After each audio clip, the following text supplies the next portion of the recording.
Hello అండి, welcome back to our channel. నేను మీ అశ్విని. ఈరోజు మన వీడియో వచ్చేసి చాలా ఈజీగా అటుకులు బెల్లంతో పాయసం ఎలా చేయాలో చూపిస్తాను.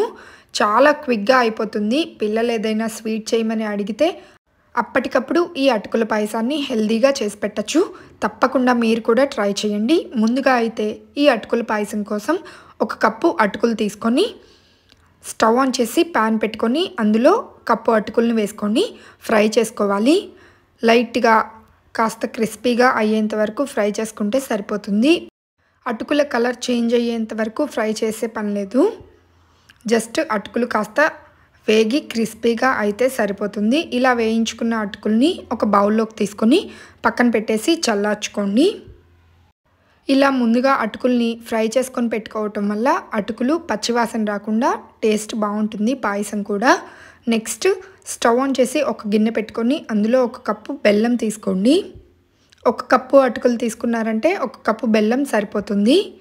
ఇక నెక్స్ట్ ఈ బెల్లంలో 1/4 కప్పు దాకా వాటర్ వేసుకొని బెల్లం అంతా కరిగేంత వరకు మధ్య మధ్యలో కలుపుతూ కరిగించుకోవాలి. ఈ బెల్లంలో నలకలు లేదా ఏదైనా డస్ట్ లాంటిది ఉంటుంది కాబట్టి ఇలా ముందుగా బెల్లాన్ని కరిగించుకొని వడకట్టుకున్నారంటే డస్ట్ లాంటిది ఏదైనా పోతుంది. నెక్స్ట్ స్టవ్ ఆన్ చేసి ప్యాన్ పెట్టుకొని అందులో ఒక 2 కప్పుల దాకా కాచి చల్లార్చిన పాలైనా తీసుకోవచ్చు, పచ్చి పాలైనా తీసుకోవచ్చు. నేనైతే కాచి చల్లార్చిన పాలు ఒక 2 కప్పులు తీసుకున్నాను.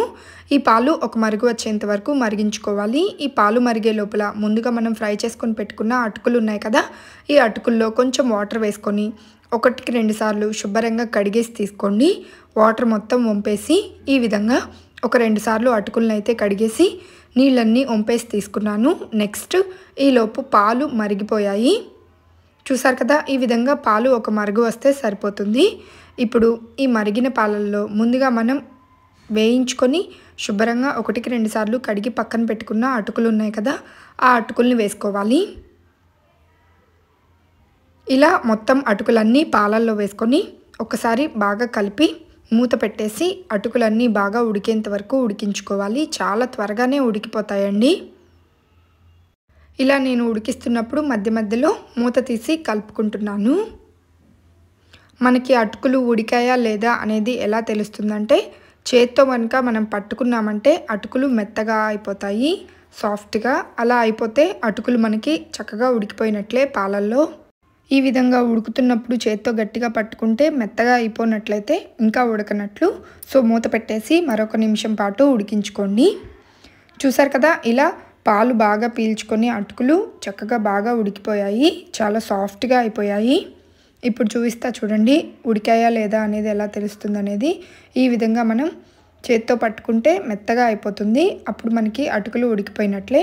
నెక్స్ట్ ఇందులో కొంచెం యాలకుల పొడి, 1 చిటికెడు ఉప్పు వేసుకొని ఇవి కూడా అటుకుల్లో బాగా కలిసేంత వరకు కలుపుతూ ఉడికించుకోవాలి. ఇలా అటుకులన్నీ పాలల్లో బాగా ఉడికి కాస్త చిక్కబడిన తర్వాత ముందుగా మనం బెల్లాన్ని కరిగించుకొని పక్కన పెట్టుకున్నాం కదా, ఆ వాటర్ని ఇందులో వేసుకొని స్టవ్ ఆఫ్ చేసి బెల్లం వాటర్ మొత్తం ఇందులో కలిసేంత వరకు కలుపుకోండి. బెల్లం వాటర్ వేయగానే కంపల్సరీగా స్టవ్ ఆఫ్ చేయండి, లేదంటే బెల్లం వాటర్ ఇందులో వేసి కలిపితే పాలు విరిగిపోయే అవకాశం ఉంది ఒక్కొక్కసారి. సో ఇలా బెల్లం వాటర్ వేసుకున్న తర్వాత ఇందులో మొత్తం బాగా కలిసేంత వరకు కలుపుకొని ఫైనల్గా కాస్త నెయ్యిలో డ్రై ఫ్రూట్స్ వేయించుకొని వేసుకున్నారంటే అటుకుల పాయసం రెడీ అయిపోతుంది. చాలా అంటే చాలా టేస్టీగా ఉంటుందండి. తప్పకుండా మీరు కూడా ట్రై చేయండి. ఇప్పుడైతే నేను కొన్ని డ్రై ఫ్రూట్స్ కూడా నెయ్యిలో వేయించుకొని ఇందులో వేసుకుంటున్నాను. చూడటానికి కలర్ఫుల్గా, నోటికి రుచిగా, భలే టేస్టీగా ఉంటుంది. పిల్లలైనా పెద్దవాళ్ళైనా చాలా ఇష్టంగా తింటారు. అండ్ దేవుడి దగ్గర ప్రసాదంగా కూడా పెట్టచ్చు, అప్పటికప్పుడు చేసి పెట్టచ్చు. పిల్లలు ఏదైనా స్వీట్ అడిగితే ఫైనల్గా ఒక 1/2 కప్పు దాకా మరలా కాచి చల్లార్చిన పాలు కూడా వేసుకున్నారంటే అటుకుల పాయసం మనకి రెడీ అయిపోతుంది. చూస్తుంటేనే కలర్ఫుల్గా ఉంది కదండి. ఇప్పుడు ఈ పాయసాన్ని ఒక బౌల్లోకి తీసుకొని వేడివేడిగా సర్వ్ చేసుకుందాము. ఈ అటుకుల పాయసం చేయటం చాలా తేలిక, టేస్ట్ కూడా భలే ఉంటుందండి. తప్పకుండా మీరు కూడా ట్రై చేయండి. చాలా క్విక్గా అయిపోతుంది. ఇంటికి ఎవరైనా గెస్ట్లు వచ్చినప్పుడు ఈజీగా చేసి పెట్టచ్చు, చాలా త్వరగా అయిపోతుంది. ఈ అటుకుల పాయసం మీకు నచ్చితే లైక్ చేసి షేర్ చేయండి. ఇలాంటి మరెన్నో ఇంట్రెస్టింగ్ రెసిపీస్ కోసం వెంటనే నా ఛానల్ని సబ్స్క్రైబ్ చేసుకోండి. Bye bye.